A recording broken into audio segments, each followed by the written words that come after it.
नोएडा में height limit खत्म किए जाने के बाद प्रॉपर्टी सस्ती होने की आस लगाए लोगों के लिए उल्टे ही रुझान आने शुरू हो गए गाजियाबाद से। गाजियाबाद में प्रॉपर्टी की कीमत में आएगा भारी उछाल। महंगी होगी प्रॉपर्टी क्योंकि सर्किल रेट बढ़ने जा रहा है। उत्तर प्रदेश सरकार बढ़ाने जा रही है सर्किल रेट गाजियाबाद में, और वो भी 40% तक। Group housing society, residential plots, industrial और कॉमर्शियल प्रॉपर्टी सब में ही है बढ़ने जा रहा सर्किल रेट अलग अलग स्लैब में। सर्किल रेट बढ़ने से न सिर्फ बढ़ेगी प्रॉपर्टी की कीमत, बल्कि देना होगा आम ग्राहकों को ज्यादा जीएसटी और स्टैंप ड्यूटी भी।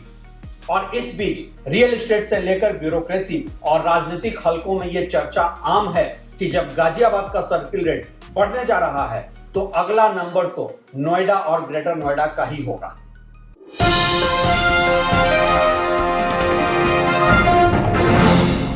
नमस्कार, आप देख रहे हैं ट्रैक टू रियलिटी और मेरा नाम है रवि सिन्हा। गाजियाबाद में सर्किल रेट बढ़ने का ड्राफ्ट प्रपोजल तैयार हो चुका है और डिस्ट्रिक्ट मजिस्ट्रेट की तरफ से जनता को इसमें अपना ऑब्जेक्शन रखने का टाइम भी दिया गया है। लेकिन हम सब जानते हैं कि इस सिस्टम में काम कैसे होता है और जनता के सुझाव और आपत्ति के क्या मायने होते हैं, और जनता है ही कितनी जागरूक कि आपत्ति दर्ज कर ना बढ़ने दे सर्किल रेट को। एक बार सरकार ने मन बना लिया है तो देर सवेर अब सर्किल रेट का बढ़ना तय ही है, और इस बढ़े सर्किल रेट से बढ़ जाएगी प्रॉपर्टी की कीमत, ना सिर्फ उसी बढ़े सर्किल रेट के अनुपात में बल्कि कई गुना ज्यादा।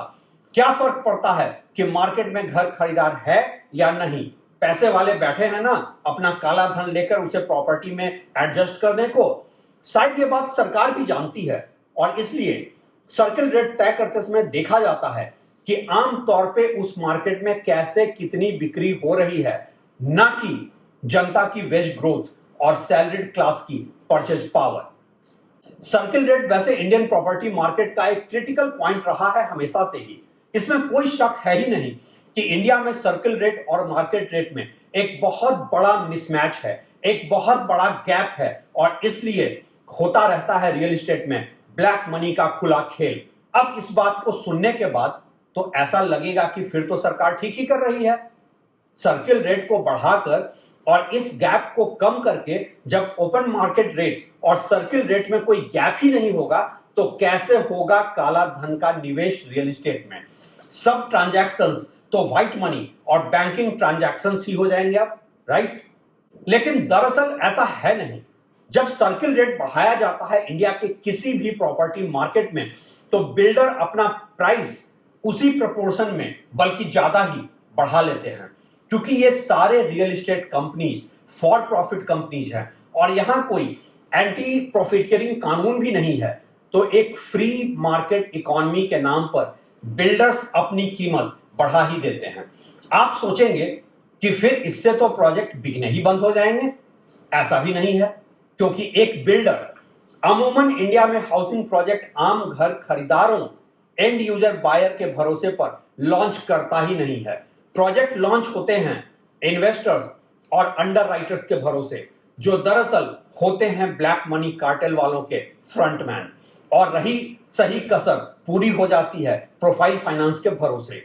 आप अपने इस चैनल पर देख सकते हैं प्रोफाइल फाइनेंस क्या होता है और कैसे काम करता है। मैंने एक डिटेल वीडियो बना रखा है इस पर भी।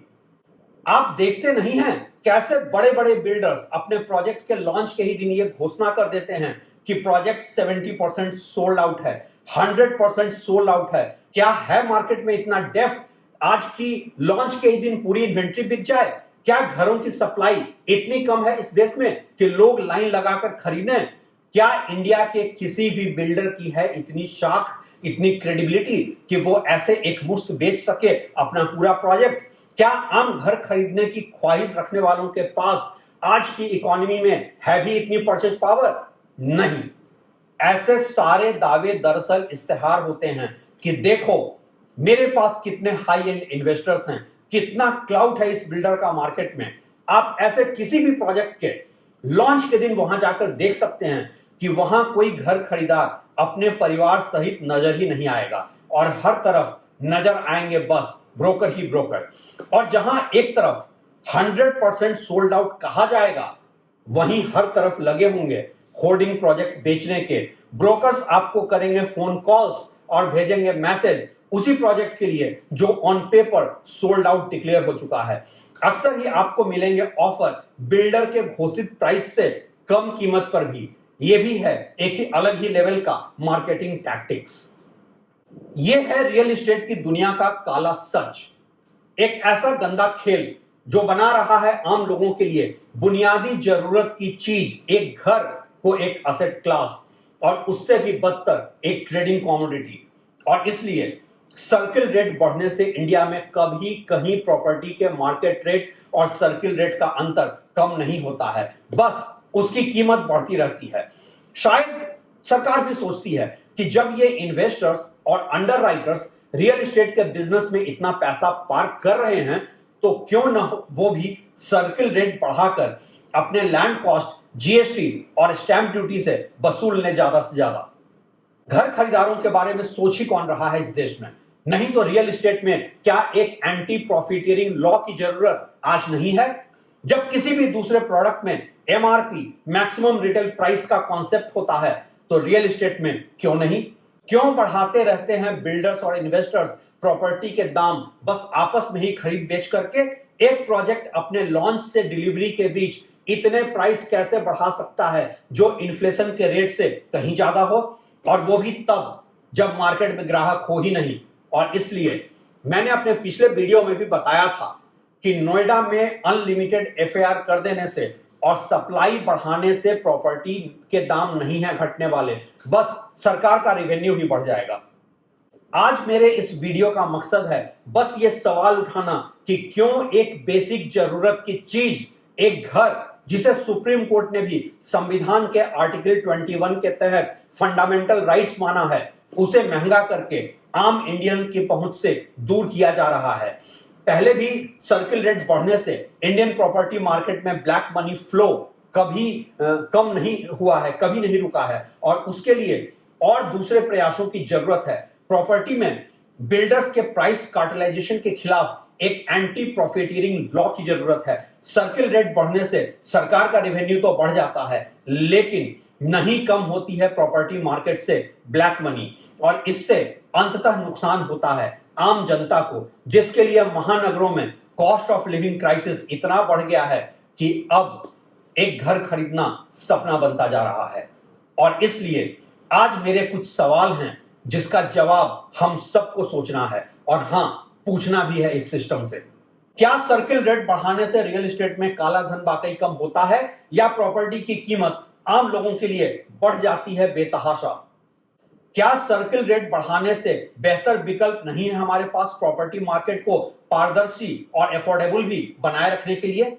क्यों नहीं मैच्योर्ड इकोनॉमीज की तरह हर प्रॉपर्टी का बाइंग, सेलिंग और कोटेड प्राइस और सोल्ड प्राइस पब्लिक डोमेन में होता है, ताकि हर कोई जान सके किसने कौन सी प्रॉपर्टी खरीदी है, और यह भी जान सके कौन खरीद रहा है कई प्रॉपर्टी एक साथ। प्रॉपर्टी बेचते समय ओपन मार्केट में ऑक्शन प्राइस क्या सर्किल रेट से बेहतर विकल्प नहीं है?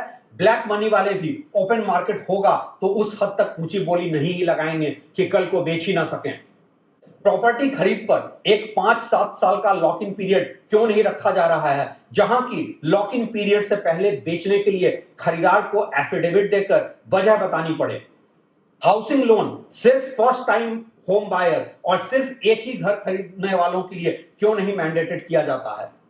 सवाल तो वैसे और भी कई हैं, लेकिन जवाब कौन देगा? जवाब इस सिस्टम में जिनका काला धन पार्क होता है रियल एस्टेट में, वही तो हैं अपने आप में पूरा सिस्टम। आप लोग लेकिन दे सकते हैं अपने जवाब और सुझाव यहां पे। शुक्रिया।